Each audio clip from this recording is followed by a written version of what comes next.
Баку бүгін дүниедегі шаарлардың келечеги тууралуу глобалдык талкуунун борборуна айланды. Климаттын өзгөрүшү, туруктуу өнүгүү маселелери талкууланып жатат. Кыргызстан бул аянтчага жөн гана катышуучу катары эмес, тоолуу өлкөлөрдүн үнүн алып чыккан демилгечи катары катышууда.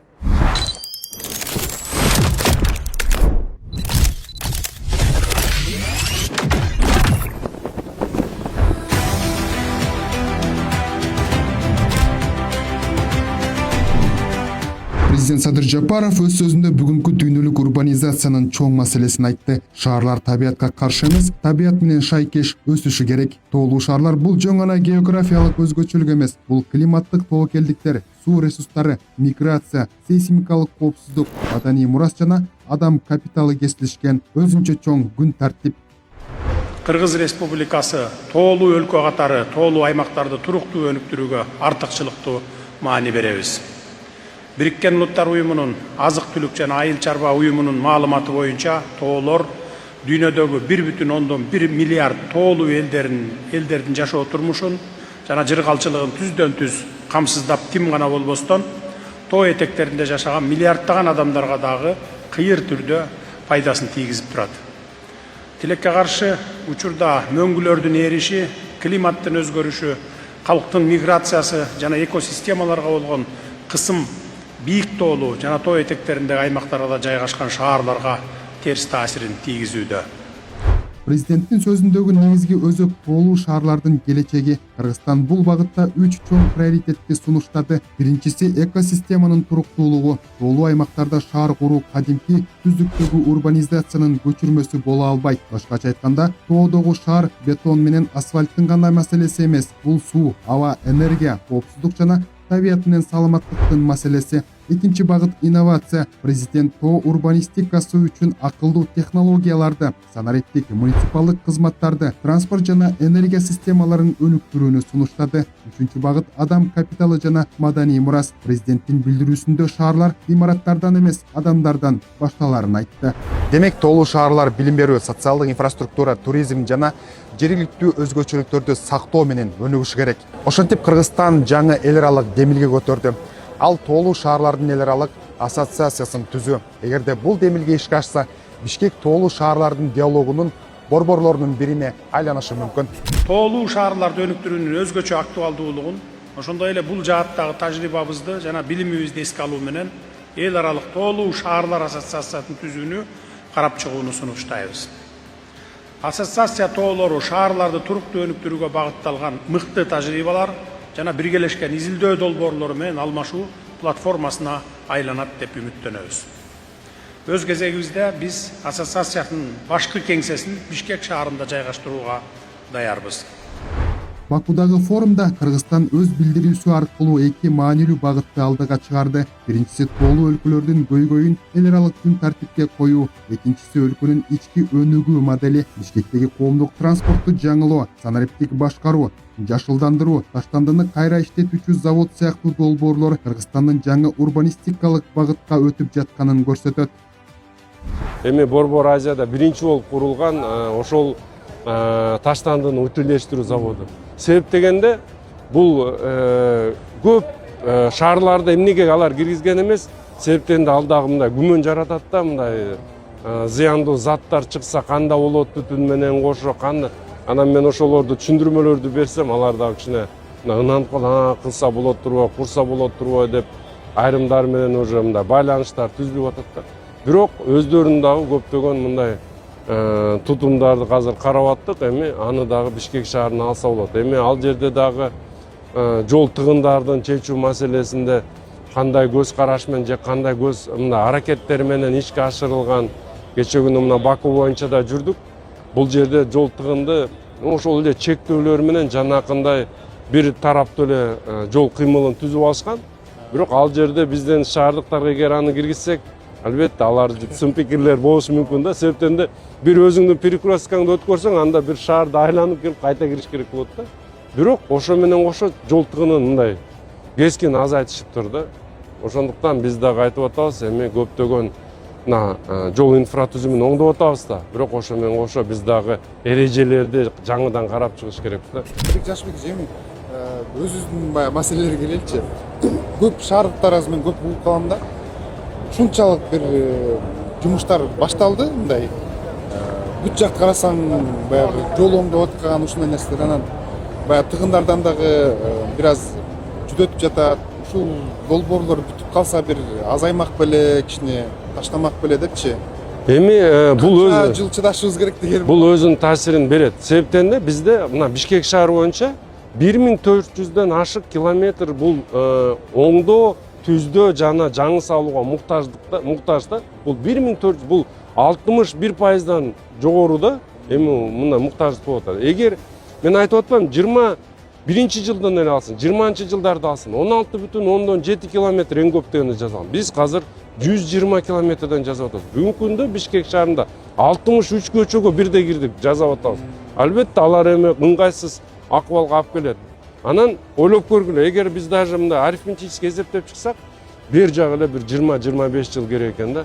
А эгер мурунку темп менен жүрө берген болсо 100 жылдан ашык жүрө бермекпиз. Бирок биз азыр темптерди, тажрыйбаны топтоо биз жумушту көлөмүн көбөйтүп атабыз да. 24-жыл мисалы 61,7 километр, 25-жыл биз уже 92 километрге жеттик, 26-жыл 120 километрге жетип атабыз. Кийинки жылдар буну дагы көбөйтүп, мен айтайын, мен ишендирүү айта алам, бул албетте жолдун тыгынын азайтканга да өзүнүн таасирин берет. Бирок ошо менен кошо биз жолдун айтып атпаймынбы, ушул жүрүшүн эрежелерин жана айрым чектөөлөрүн дагы биз кириш керек. Себеп дегенде башка ушул мамлекеттерде, башка шаарларда тажрыйбасын карасаңар, ушул чектөө жанакы мындай бир эрежелерди жаңы киргизүү менен анан автоматташтырылган жана светофорлорду, акылдуу светофорду иштеткени менен чечилген да. Ошондон биз комплекстүү дагы мындай бир аракеттерибизди көрүш керек. Бирок мен дагы ар дайым айтып келем, эми бул канчалык элибиз кабыл алат билбейм, эми чыдаш керек. Дүйнөдө 50дөн ашык шаарлардагы болуп жаткан инфраструктуралык долбоорлор, ушул жерге чогулган урбанисттер ошол дүйнөдөгү 50дөн ашык шаарлардагы болуп жаткан долбоорлор ушул павильондорго коюлган. Мисалы Кыргызстандыкына башка жерлер бош, бирок Кыргызстанда болуп жаткан ири инфраструктуралык долбоорлорду биз мактануу иретинде дагы айта кетсек болот. Себеп дегенде мына бул жерде Курулуш министрлиги өлкөдө болуп жаткан ири долбоорлорду көргөзүп жатат. Алар эмнеси менен ушу дүйнө элдерин тартып атат, азыр сиздерге айтып берели, жүрсөң бул жака. Мисалы, Бишкектеги таштандыны утилдештирген завод көп аймактарда жок экен, мына ошол пакет. Бул жерде анан сиздерге айтып бере турган дагы бир нерсе, мына көлдүн жээгиндеги тамчынын маңдайына курулуп жаткан биздин 3 туристтик ири инфраструктуралык долбоорлор дагы бир дүйнө элдерине абдан кызык болуп жатат. Биз бул долбоорлор эмнеси менен өзгөчө, министрдин өзүнөн дагы сурап көрөлү. Нурлан Кемелович, мына азыр дүйнөлүк ушул шаар куруу форуму өтүп жатат Баку шаарында. Биз азыр бул жерден Кыргызстандын бир нече аймактарына салынып аткан объекттер тууралуу көрүп жатабыз. Анан бунун уникалдуулугу эмне? Анан алар баягы форумга катышып аткандар келип сурап атабы? Ушул жөнүндө өзгөчөлүктөр жөнүндө айтып берсеңиз. Негизинен алып келгенде биз ушу Ысык көл облусунун аймагында көптөгөн проектлер курулуп атат. Анын ичинде ушул бизде көрсөтүлгөн жанакы SWIFT деп коебуз, свободная финансово-экономическая зона. Ошол зонанын ичине кирген негизги комплекстерди ушул жерге чагылдырууга аракет жасадык. Бул биринчиден ошол эле мынакей ушу чоң болуп турган ушу Урпак комплекси, ар жагында Елизаветан компаниясынын комплекси жана ошондой эле Авангард курулуш компаниясынын дагы комплекстери көрсөтүлүп турат. Бунун баардыгы биздин ата мекендик курулушчулар. Биз ошого аракет жасадык. Андан тышкары айта кетчү нерсе ушул эле бул комплекстер биринчиден ушу 5 жылдыздуу отелдер болот. Себеби бизде өзүңүздөргө белгилүү болгондой эле мындай жок болчу. Андан тышкары өзгөчөлүктөрүнүн бири болуп, булар баягы жыл бою толук иштеген комплекстердин бири болот. Могул жерде ошол купол Урпак резорт дейт, ушул жерде курулуп аткан экен. Булардын баардыгы курулуп атат. Ушул биз экрандан дагы көрсөк болот. Бул биякта турган макеттердин баардыгы бүгүнкү күндө курулуп иштелип аткан нерселер. Сиз мына бул ушулардын мына 3 объект баягы Ысык көлдүн жээгинде экен. Анан дүйнөлүк практикада бул сиздер ушул мисалы мына могул жерде өткөндө бир сөз кылып жиберишпедиби, мындай кумду төгүп атышат депчи. Анан бир кандайдыр бир экологиялык коопсуздукту сактоодо тажрыйба алмашуу да болуп жатабы бул жерде? Албетте, мисал катары айтып кетсек, бул комплекстердин баардыгы ушул борборлушкан канализация системасына кошулат. Жана ошондой эле ушул 3 компаниянын азыр биз сүйлөшүүлөр жүргүзүп атабыз. Ушул жерден эле баягы ысык сууну казып чыгаруу. Бул жер астында 150-200 метрдеги ысык сууну казып чыгаруудагы маселесин талкуулап жатабыз. Жана ошондой эле эми бул жерде парка пляжка деп койсок болот. Негизинен алып келгенде ысык көл көлүбүз бул сууга түшкөнгө ылайыктуу көлдөрдүн бири. Мындай көлдөр аябай аз дүйнө жүзүндө. Мисал катары мынакей ушул Баку шаарында делип турабыз, жамандагым келбейт, бирок ушул Каспий суусуна түшкөнгө болбойт. Ал эми биздин ысык көлгө бияка сууга кенен түшкөнгө мүмкүнчүлүк бар. Мындай нерсе эми көп жерде эле жайгаша бербейт. Ошо менен биз ошол экологиялык жаңы туризмдин механизмин иштетсек толук мүмкүнчүлүктөр ачылат. Тамчы аэропортунун маңдайында мына дал ушул долбоор азыр реализация болуп ишке ашып жатканын курулуш иштерин дагы мына экрандан көргөзүп жатат. Ал эми бул бүткөндөн кийин кандай болот десеңиздер, мына могул Тамчы аэропортундагы жол кадимки эле чоң трасса, анан мына бул бир эле долбоор, Урпак резорт ушундай бир чоң 5 жылдыздуу отель болот, үстүндө тик учак конуучу аймак. Анан мына бул жагын кереметтүү көл жээгиндеги пляждары дагы дүйнөлүк талаптарга жооп берген заманбап болот.